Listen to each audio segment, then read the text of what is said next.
Hey everybody, welcome. Travis Young here. It is 2017. It is a new year.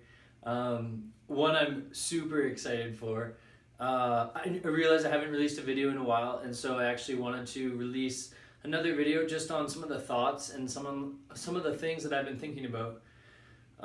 Especially since this is a new year, there's new opportunities, there's new things you can do to become a better person, and just based on some of the recent thoughts that I have had myself and based on some of the experiences that I've had, I wanted to share a few of them with you and actually just talk a little bit about what I've been discovering. And today I actually want to talk about, I don't know if you can read it, but it's about becoming an attractive person. And what do I mean by this? Obviously there's physical beauty in this world, which is something that is good, that's great, but I think there's something so much more about becoming an attractive person, not only in your physical appearance, but in the way that you think, in the way that you act, in the way that you handle conversations, in the way that you interact with other people. And I think there's really something incredible about a person who has a desire to grow and learn and change and become a constant better version of yourself.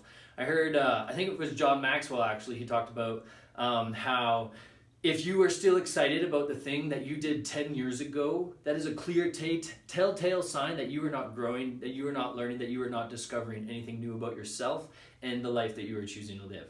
So just want to talk about some of the 5 key things that I've discovered for myself that have allowed me to grow as a person, to become better. And maybe this will add value to you, and hopefully you can share it with other people to help them have the best year of their life. So I guess getting to number 1. Right here, desire to grow always.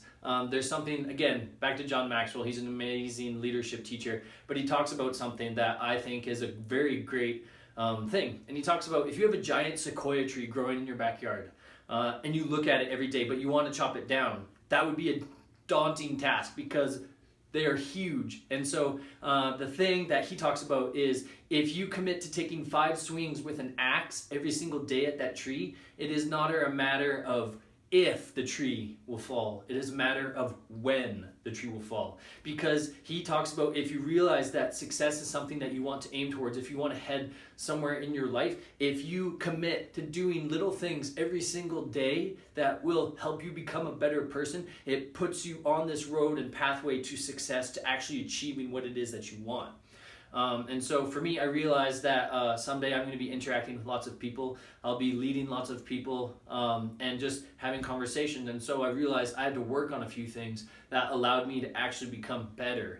And so I'm going to share my rule of 5. It doesn't have to be your rule of 5. I hope that you will actually take some time to reflect and think about what you could do on a day-to-day basis to become a better person, what you could do to improve yourself. So number 1 for me is I listen to audio of somebody who's more successful than me every single day. Number 2 is I read 15 minutes of a personal growth book, which is, because there's 3 things I think people just struggle with the most in their life. It's it's relationships, finances, and self-confidence, self-worth. And so I realized that if I can understand how lots of this stuff works, instead of just throwing my opinions out there, I can actually share experiences that I myself have had, but I can share experiences that great leaders in this world have had, and how to deal with relationships, how to create wealth, how to build yourself up to have courage and confidence and not let fear overtake you. So that would be number 2. Number 3, personally for me, I have a faith, so I read 15 minutes of my Bible every day. That's just like a starting point. Doesn't have to limit there. It can go more. But that's just something that I choose to do. Number 4 is I have a conversation with a random stranger who I would not initially have a conversation with every single day. That's my point. I realized that if I want to be better at having conversations, if I want to be better at talking to random strangers, if I want to be better at dealing with topics and conflicts that arise wherever they may come from, then I need to know what is out there. I need to know what kind of struggles and challenges that people are going through. And so that allows me to actually go out there and have conversations with people to learn about myself and how I think, how I feel, and then maybe in the end actually help other people. And then the last one is I forget right now, which is terrible because I do 5 of them every single day. And I'll comment in the section below what the number 5 one is, just in case you're interested. But that's my rule of 5. Find something you can do every single day that'll make you a better person. And don't have to start with 5. Maybe you start with 2. But there's some thoughts on that. Okay, number 2, ask good questions. I think there's something so incredible about people who have this ability to actually go beyond surface level questions. Like, I'm sure on a day-to-day basis you hear this all the time. Hey, how are you? And people will say, oh, I'm pretty good. And you're like, oh, that's awesome. And then you like talk a little bit and then you leave. It's like, but there's other people out there who actually have a desire to share what they're going through. And so I find that the better we come at asking questions, the more we can actually equip ourselves to understand people. We can actually get into conversations that allow us to see into people so that we can actually follow up with them and ask them questions on how they're doing later in life, because we actually know something about them and we're willing to go a little further into a conversation. So that would be number 2 for me, would be ask good questions. And I think that'll actually help you grow, because then you learn more again. And so that allows you to maybe think about what you believe and hear other people's thoughts about what they believe. Number 3 is emotional stability. And this is actually really something that's really funny. At work, I was talking with one of my buddies, and I was talking about every single time we have a problem in our life, every single time we are faced with a challenge, rather than complaining, it'd be great if we could actually, and this is a hard mindset to come up with, but it would be great if people could realize that this is a chance and an opportunity to grow. Leadership opportunity is what we started kind of like joking around with. It's like, because I'm a pipe fitter, sometimes we run into problems, sometimes we deal with people who are less than desirable. It's actually pretty funny because we were just talking, and like one of us was getting frustrated, and now whenever one of us is getting frustrated, we just kind of like smile. We're like, oh, leadership opportunity, and everyone's like, ha ha ha. But then it's like, oh no, this is actually like real. Based on my reaction to the problem that I'm having, I have a chance to better myself, I have a chance to grow myself, and I have a chance to just become better at handling stressful situations I don't agree with. And yeah, that's just like, that's an interesting thing for me. But yeah, there's nothing I find more attractive than somebody who emotionally is able to control their emotions. They don't let their emotions rule their decisions. There's an incredible quote, I don't know who wrote it, but they talk about commitment is you being able to follow through on what you said you would do after the emotions that you made that commitment in have left. Which is crazy, because there's so many of us who make decisions based on an emotional high that when the emotions leave, we no longer feel motivated enough to actually go out and do it, which is incredibly like, oh, so interesting to me. But yeah, just like realizing that when you make decisions and you choose to follow through no matter how you feel about those decisions, that's when you're going to find true success. That's when you're going to actually be able to go out there and do what you said you would do. And so yeah, I think that ties into a lot of emotional stability.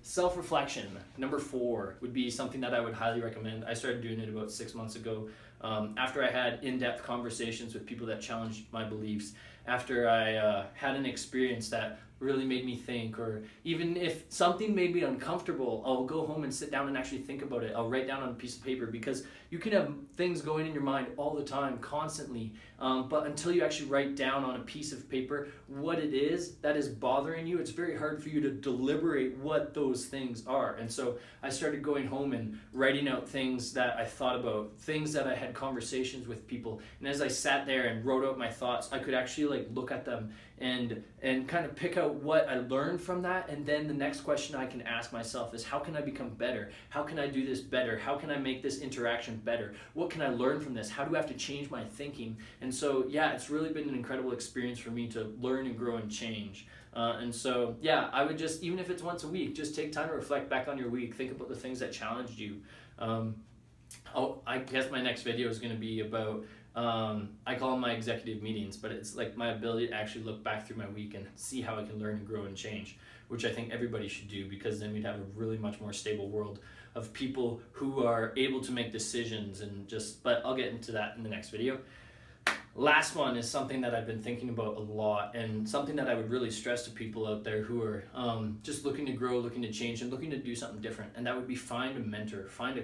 And here's the main deliberation that'll make for you. A mentor is somebody who mentors you in how to make life's decisions. A coach is somebody who teaches you how to build something.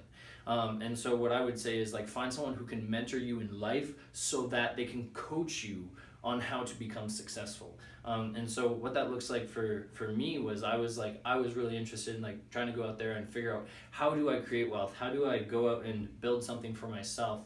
How do I go out there and just create something? And so for me, it was like, I need to find somebody who can actually, who is living there right now, who is working their best to to demonstrate what a life of full family freedom could look like, what a life of holistic living could look like. And so it's actually really interesting because I find so many of us just kind of hope for success. Some of us just pray for success without actually getting out there and doing something about it. And so if you want to do something in your life, whether it's be a photographer, whether it's be a marketer, whether you are interested in becoming a pipe fitter, a doctor, a lawyer, go out there and find people who are actually doing that on a day-to-day basis and follow them around so you can learn from their experience. Get in their back pockets, talk to them, ask them questions. If you're a high schooler and you're just about to break out into your job and you don't know what you want to do, but you're thinking about something you want to do, go and find someone who is living the job, the profession that you want to do, and ask yourself these questions. What does their life look like? Where are they going in life? What kind of results do they have? How do they make money? How much money do they make? What is their family life like? And actually start to break down what it is rather than just doing it because you feel like it or it's comfortable or it's something you think you may love. Figure out how you want to live and then base your life decisions and your desire to grow and succeed based upon how you want to live, not necessarily what you love to do. I guess the last thoughts I'll leave you with is you should go up on YouTube and look up a video. I'll put it in the comment section below. But it's Mike Rowe talking about how follow your passion is a lie necessarily. And if you listen to the video, you'll actually understand it. But he talks about how so many people think that they have to follow their passions rather than seeking out just and taking advantage of opportunity. And so there's just really a lot of that.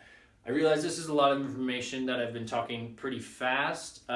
If I would rather tell you about this stuff in person. I love sitting down with people, sharing my experiences. Whether that's over coffee, whether it's, I don't know, booster juice. I don't drink coffee, so I'll probably order apple cider or hot chocolate or something like that if we hang out. That being said, yeah, love you all. Hope you enjoyed this. If you actually sat through and listened to this whole thing, congratulations. I realize it's longer. Good for you. But yeah, go out there and grow. Go out there and change the world. Live the life you want to live. I guess last thing I'll leave you with, but it's like a PSS, and it's if your fears are greater than your dreams, you will never achieve your dreams. I'll say that again. If your fear is greater than your dreams, you will never achieve the life you want, because fear will motivate you and it will keep you from pursuing the life that you want to live. So figure out what your dream is and dream so big that it doesn't matter the fear that is trying to control you. You can overcome it because you realize that the end result of your dream is much better than living a life and asking the question, what if? So yeah, I love you guys all. Go out there and grow. Peace out.